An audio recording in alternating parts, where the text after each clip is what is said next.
kolēģi, kā jau deputāts Česlavs Baķņa norādīja, tā ir tāda firma zīme mūsu lielākajai politiskai frakcijai Saeimā, viņas pārstāvētiem ministriem valdībā. Un interesanti, pirms burtiski nesen ir atslapinots informatīvais ziņojums par vēlēšanu platformas pilnveidu, gatavojoties Latvijas Republikas Saeimas vēlēšanām. Un kur interesanti sanāk, tieši tas pats ir faktiski redzams. Mēs noslēdzam līgumu par 1000 stundu ar fiksētu cenu, un tad mēs domājam, ko mums vajag. Tā ir klasika, ko runāja kolēģis Česlavs Baķņa. Pilnīgi absolūts, vienots rokraksts IT iepirkumos. Tā ir sanācis, godētie kolēģi no Vienotības, es jūs neapsūdzu, bet tieši jūsu vadītajās jomās visur ir vienīgs rokraksts.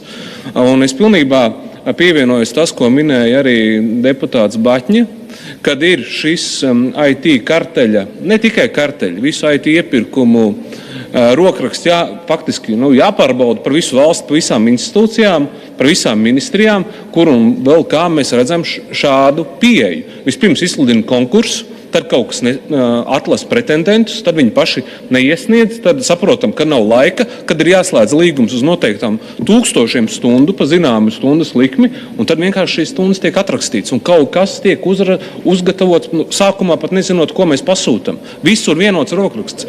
Mēs runājam, kad mums ir jātaupa valsts līdzekļi, Eiropas līdzekļi, kad jānovirza, viņi jātērē jēgpilni, bet beigu galā mēs visur strādājam pēc viena principa. Tas absolūti nav pieņemami.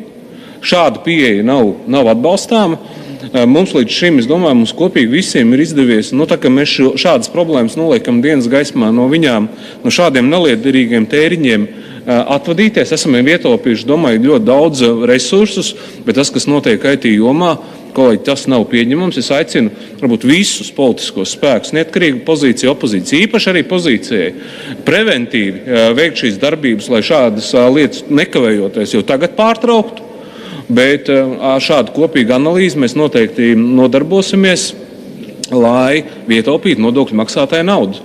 Un tur, kur mums ir nepieciešams tērēt IT jomās, lai arī šī iepirkuma būtu pietiekoši caurspīdīga, loģiski, un tiešām mēs visi startās zinām, ko mēs pasūtam, kādēļ mēs pasūtam, kad tas būs gatavs, kad arī izstrādātājs ir uzticams, un kad beigu galā no šīs sistēmas lietošanas dzīve visiem Latvijas pilsoņiem paliks labāk, kad birokrātija reāli mazināsies un uz pašvaldībām nebūs uzkrauti vai uz valsts institūcijā nebūs uzkrauti kādi slēptie ikmēneša maksājumi vai abonēšanas un tam līdzīgi.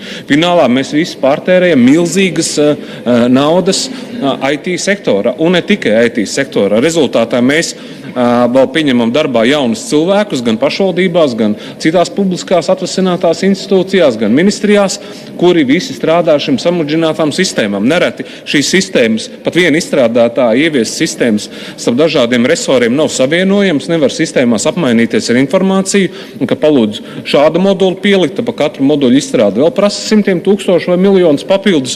Mēs visi saprotam, ka kaut kas nav kārtībā. Es domāju, ka šī visa pieeja, kas līdz šim ir informācijas tehnoloģiju komunikācijas jomā valsts pārvaldē, ir pēdējos gados ieviesies. Es domāju, mums šis vēzis ir vienkārši ar ķīmijas terapijas palīdzību būs jālikvidē, lai mēs sakārtotu mūsu valsts tēriņus un reāli veiktu kāds darbs arī pie mūsu birokrātijas mazināšanas. Bet galvenais nekādā gadījumā nedz Eiropas Savienības, nedz arī mūsu nodokļu maksātāju līdzekļus vairs netērēt šādām ballītēm. Paldies!